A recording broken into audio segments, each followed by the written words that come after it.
Hello दोस्तों, कैसे हैं आप लोग? बढ़िया। और मेरे प्यारे बच्चों, लव यू टू ऑल। सब ठीक ठाक होंगे ही, क्योंकि मैंने बोला था ना, स्टडी विथ हैप्पीनेस। जो लोग मुझे देख चुके हैं ऑलरेडी अपने स्कूल, अपनी कोचिंग में, वो जानते हैं कि एजुकेशन सिस्टम क्या होता है। और आज बात करेंगे सिर्फ उसी की और उसी की, क्योंकि वो एक ऐसा रास्ता जो आपको वहाँ तक ले जाएगा जो आपने सोच रखा है, जिसके लिए जर्नी शुरू की है लाइफ में। 12वीं तक पढ़े ना, क्या सोच के पढ़े? अफसर बनेंगे ना। हाउ, कैसे बनेंगे? वो रूट क्या है? उस रूट का नाम है एजुकेशन सिस्टम, जो आप ऑलरेडी जान चुके हैं, मैंने आपको बता चुका हूँ। लेकिन ये वीडियो मैं उन लोगों के लिए बना रहा हूँ जिन लोगों ने ऑलरेडी मुझसे बात नहीं की है, मुझसे मिले नहीं हैं और आने वाले टाइम में मिलेंगे। तो उनको ये पता चलना चाहिए कि स्टडी किस तरह से की जाती है और उसका एक कट ऑफ क्या है और उसका एक जो रास्ता है, स्मार्ट तरीका, वो क्या है। सबसे पहले हम बात करेंगे कि एजुकेशन सिस्टम एक्चुअली है क्या। एजुकेशन सिस्टम मतलब एक तरीका, एक तंत्र है कि भाई चीज़ों को कैसे करना चाहिए। ये हमारी गवर्नमेंट फॉलो करती है। अगर हम 10th क्लास में होते तो 10th क्लास का एग्ज़ाम देते हैं, 10th क्लास में 12वीं का एग्ज़ाम नहीं देते। क्यों? क्योंकि एक ट्रैक है कि साल भर जो पढ़ा है उसी का तो एग्ज़ाम होगा, जो नहीं पढ़ा उसका एग्ज़ाम कैसे। और ऐसा हम कितने साल करते हैं? 12 से 15 साल, यानी 12 साल की पढ़ाई स्कूल और 3 साल ग्रेजुएशन।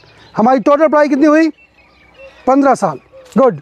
तो 15 साल की जो स्टडी है, तो 15 बार जो एग्ज़ाम दिए उन सब का एक एग्ज़ाम बनाते बड़ा, जिसको आपने पास कर दिया, आपकी नौकरी। कुछ लोग कहते हैं ना कि जो पढ़ा होता वही आता है, वो लोग कहते हैं, लेकिन उसकी बारीकियां नहीं जानते कि जो पढ़ा होता वो कैसे आता है। उसकी बारीकियों पे बात कर रहा हूँ। उसी का नाम हम लोग एजुकेशन सिस्टम ऑफ इंडिया के नाम से जिसको जानते हैं, जिसको हम कहते हैं, बुलाते हैं और बताते हैं। ओके, नौकरी कौन दिलाता है? किताबें। तो सबसे पहले जानना पड़ेगा किताब का डाटा क्या है, किताब कैसे बनती है। जो लोगों ने बनाई, कुछ सोच के बनाया होगा। आज उन किताबों से हमें नौकरी पानी है तो कुछ सोच के उन्होंने हमें ट्रैक दिया होगा। वो महान लोग थे, उस ट्रैक को हमें पूरा करना है। ओके, चलिए शुरू करते हैं। जब इतिहास लिखा गया होगा तो इतिहासकार ने कहा होगा कि इतिहास कितना है, वो जानता है इतिहास क्या है। इतिहास है एक बंदा धरती पे आता और बहुत सारे उल्टे सीधे काम करता है, उसका नाम किस में हो जाता है? इतिहास में। राइट। एक बंदा धरती पे आता, बहुत बड़े बड़े काम करता, अच्छे काम करता, उसका नाम किस में हो जाता है? इतिहास में। लेकिन ये कितने लोग हैं? क्वेश्चन ये है। हम कहते हैं ना इतिहास अथाह है, अथाह है। क्वेश्चन है कि कितने लोग हैं। मेरी बात पहुंची आप तक? यस। कितने लोग हैं भाई? लाखों लोग हैं। और कब से हैं? जब से धरती बनी है। इतिहास तब से जब से धरती बनी है। और कितने लोग हैं? लाखों लोग हैं, हज़ारों लोग हैं। क्या हम लाखों लोगों को पढ़ सकते हैं? नहीं पढ़ सकते, क्योंकि हमारे पास सिर्फ 15 साल होते हैं स्टडी करने के लिए। तो फिर क्या करेंगे? हमारे एजुकेशन सिस्टम में लाखों लोग, हज़ारों लोगों से हटा करके 2 डिजिट के अंदर लोगों को दिया हुआ है। यानी कि आप ये देखिए कि 2 डिजिट में जो लोग हैं वो कितने लोग हैं। 2 डिजिट के जो लोग हैं उन्होंने क्या किया लाइफ में, ये भी है।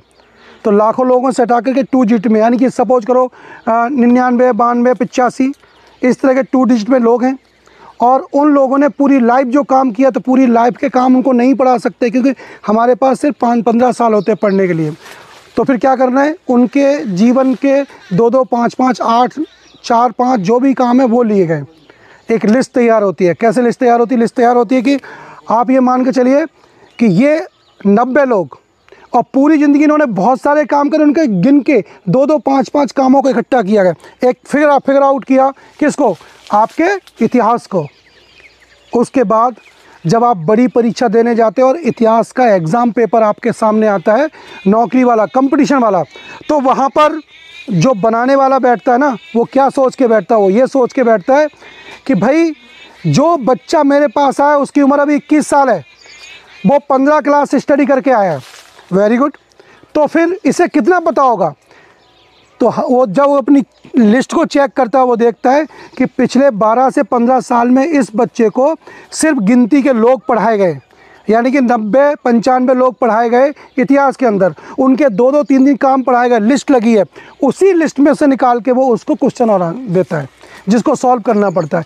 लेकिन जो बच्चा बीए में गया, उससे अगर पूछा जाए कि आपने हमारे एजुकेशन सिस्टम में महाराणा प्रताप को कितना पढ़ा, नहीं मालूम, फिर वो तुक्के से पढ़ाई करता है। तो पढ़ाई तुक्के से नहीं करनी, सिस्टम से करनी है। सिस्टम क्या होता है कि जितना गवर्नमेंट ने पढ़ाया सबसे पहले उसको पूरा करो, उसके बाद जो नॉलेज है उसकी अलग बात है। हिंदी को ले लो, हिंदी अथाह है भैया। कितनी है? क्योंकि कवियों की गिनती नहीं और लेखक की गिनती नहीं। राइट, बिल्कुल सही। तो वो गिनती नहीं है, तो फिर ऐसे तुक्के में कब तक पढ़ेंगे? जवाब मैं दे रहा हूँ आपको। गवर्नमेंट ने हज़ारों कवियों में से सिर्फ हमें 2 डिजिट में कुछ कवि के पढ़ाए हैं। हर एक आप बोर्ड में जाइए, अलग अलग कवि गवर्नमेंट ने सिलेक्ट किए हुए हैं। एमपी बोर्ड में कवि अलग है 2 डिजिट में, आप सीबीएसई बोर्ड में 2 डिजिट में। 2 डिजिट का मतलब 100 से नीचे। लेकिन कवियों ने लिखा बहुत कुछ है, कितना पढ़ें? नहीं। उनकी कविताओं को भी जगह 4-4, 5-5, 2-2, 3-3 और 8-8, 9-9 तक दी है। उनकी कविताएं 50 नहीं लिखी गई हैं। फिर थोड़ा सा ध्यान से सुनिए कि एक कवि गवर्नमेंट ने सिलेक्ट किया और 15 साल हैं उसके पास, तो उस 15 साल में 2 चांस मिले, 4, 5, 4 जो भी चांस मिले, 5, 6, 7, 8, 10 से ज़्यादा चांस नहीं है किसी के पास, 10 भी नहीं है। 3, 4, 5, 1 सूरदास जी को ले लो, 6-7 जगह उन्हें मौका मिला एमपी बोर्ड के अंदर, सीबीएसई बोर्ड के अंदर। तो कुल मिला के हमें उतना ही पढ़ना है जितना गवर्नमेंट ने पढ़ाया। सबसे पहले उस स्टडी को पूरा करना है, उसका डाटा नहीं है। लेकिन स्काई कोचिंग में, स्काई सीसी के अंदर हमारे यहाँ सबसे खूबसूरत बात यह है कि हम एजुकेशन सिस्टम को सबसे पहले फॉलो करते हैं। हमारे हिंदी कैसे पढ़ाई जाती, एक लिस्ट लगी है कि हमारी गवर्नमेंट ने एमपी बोर्ड में, सीबीएसई बोर्ड में इतने ही कवि पढ़ाए हैं और उनकी इतनी ही रचना पढ़ाई हैं। तो सबसे पहले एक एक कवि, एक एक रचना को कंप्लीट करते जाइए, ताकि आप बोलें कि मेरे 90 कवियों में से मेरे 60 खत्म हो गए, 30 रह गया। 30 के बाद कवियों का जो स्टडी का पूरा मटेरियल है वो हमने पूरा कर लिया। ऐसे करना है। इतिहास में अगर 90 लोग हैं तो 90 लोग हमने इतने पढ़ लिए, इतने पूरे करने। भूगोल पढ़ने बैठते हैं भाई, कितना पढ़ाया गया हिमालय हमें। हिमालय तो आज भी हिमालय पे खोज चल रही है, क्या करेंगे? तो हमारी गवर्नमेंट ने अभी तक हमें जितना भूगोल पढ़ाया है, जिस कक्षा में, जिस क्लास में और लेसन के अंदर पढ़ाया, उतना पहले पूरा करना है। वो कहाँ से आएगा भाई? 12 साल तो हमें हो गए पढ़े हुए, हमारे पास रिकॉर्ड ही नहीं है। पर हमने रखा हुआ है कि आपको 4वीं में, 5वीं में, 8वीं में के कौन कौन सी बातें पढ़ाएंगी। ऐसे ही आप देख लो, आपका हड़प्पा संस्कृति आपने सुना होगा, और उससे जुड़ी हुई आपको पता है सिंधु घाटी सभ्यता। तो सिंधु घाटी सभ्यता की खोज आज भी चल रही है। 100 साल तो हो गए, खोज आज भी चल रही है। इतनी सारी खोजें हैं तो कैसे पढ़ें? नहीं, हमारी गवर्नमेंट ने कितना कितना किस किस जगह पढ़ाया, सबसे पहले उसको कलेक्ट करके उसको पढ़ने गए। वो किधर? वो अपने पास। अपन ने उधर एक लिस्ट लगाई, उस लिस्ट के अंदर आपको हड़प्पा संस्कृति जितनी भी खोजें गवर्नमेंट ने पढ़ाई, हमने सबसे पहले उन्हें पढ़ना है। नदियाँ बहुत सारी है, 450-500 नदियाँ, कहाँ से पढ़ेंगे भाई?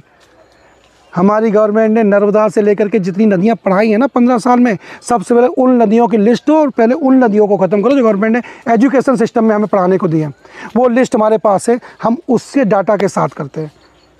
तो कुल मिला के इन सारी बातों से मैं ये कहना चाहता हूँ वन शॉट, कि गवर्नमेंट ने जितना डाटा हमें पढ़ने के लिए दिया है 15 साल में, उसमें से बारी वाले बच्चों को कहूँगा 12 साल निकल गए। तो सबसे पहले उस डाटा को कवर करो। किधर है वो डाटा? आपके पास नहीं है, आई नो। मैं पूछूं आपने अभी तक कितने साइंटिस्ट पढ़े? आप नहीं बता सकते, नहीं बता सकते ना। आपने कितने कवि पढ़े? आप नहीं बता सकते। आप नहीं बता सकते कि आपने हिस्ट्री में कितने लोगों को पढ़ा और कितने उनके काम पढ़े। अगर डाटा होता तो आप बता सकते थे। मेरे पास ये डाटा है, हम उस डाटा से आपकी सबसे पहले स्टडी वहीं से कराते हैं, ताकि आपको संतुष्टि हो जाए कि मेरी स्टडी पूरी हो गई ऑलमोस्ट उतनी जितनी गवर्नमेंट ने हमें पढ़ाई है। क्योंकि पेपर बनाने वाला कभी भी वो नहीं देता आपको, वो जानता है कि आपने अभी तक कितना पढ़ा होगा इन सालों में।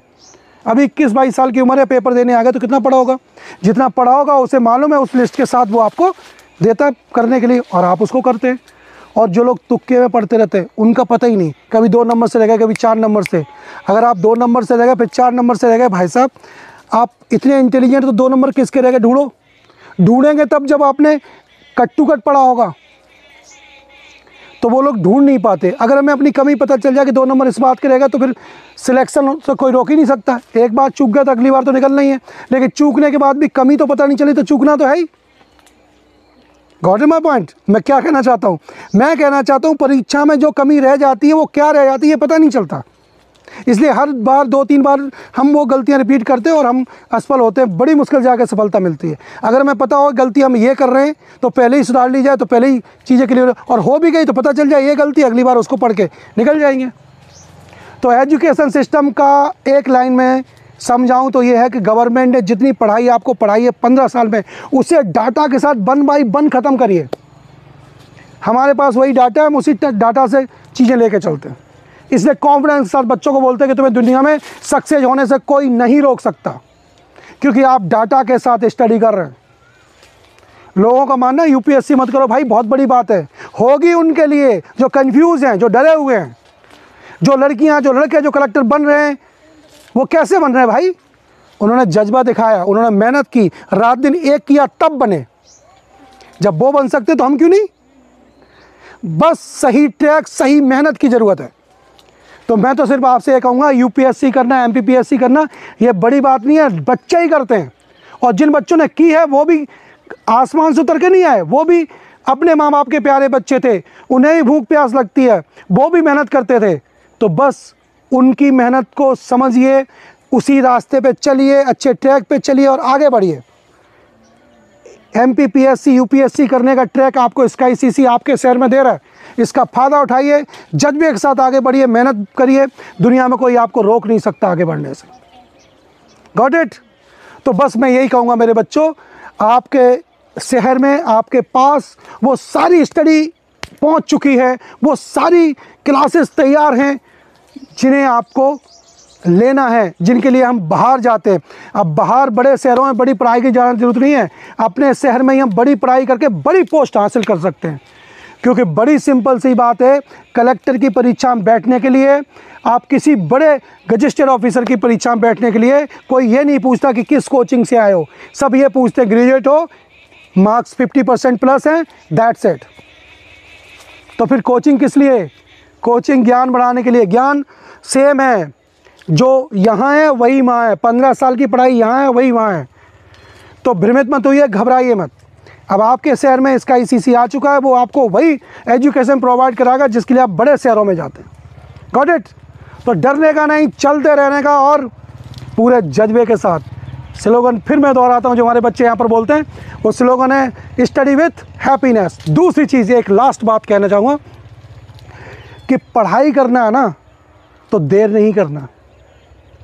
क्लासेस शुरू है, कॉन्टैक्ट नंबर आपको हमारे इस वीडियो के नीचे मिल जाएगा और नीचे लिखा हुआ आएगा, उसको आप पढ़िए और देखिए और हमें कांटेक्ट करिए, हम आपके साथ हैं, जीते ज़िंदगी मिल करके।